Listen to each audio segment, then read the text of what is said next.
So today I'm just going to show you how to adjust the slide and the importance of adjusting the slide.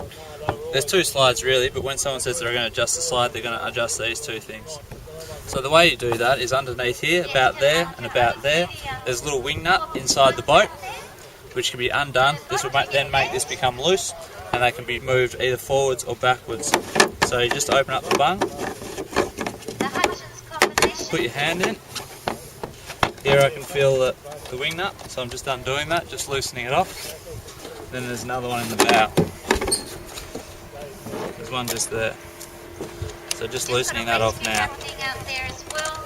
Okay. So now this slide is loose. As you can see, when compared to this other one, we can move it forwards or we can move it backwards.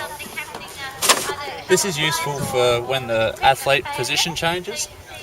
As you can tell, when you move the feet back a little bit, the slide will also have to come back because this is where the athlete sits. And if the feet come back towards the bow, which is this end, sometimes the slide will have to be moved back as well. So here we just think that we have to move the slide back.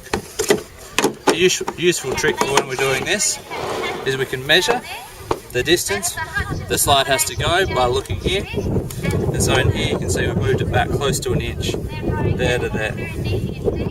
This can be useful. The slide should be both an equal length. So say that's where we want to move the slide to.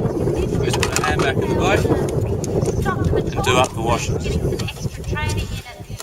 want to have a look at the boat?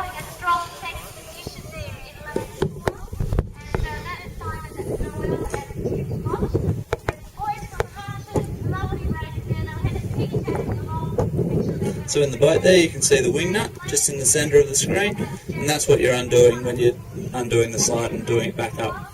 Make sure when you've adjusted the slides you do them back up, otherwise they can become different lengths and can impede the athlete while they're rowing.